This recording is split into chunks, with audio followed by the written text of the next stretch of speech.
Hi friends, welcome to Kova's kitchen.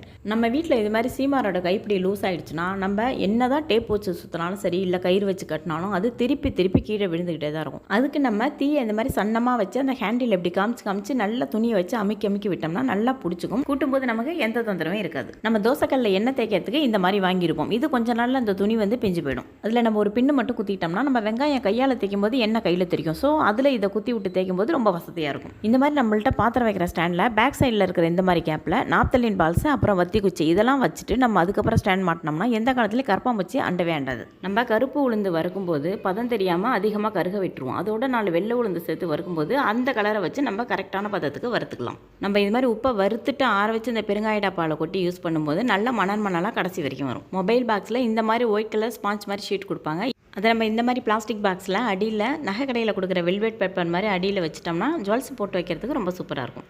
Thanks for வாட்சிங்.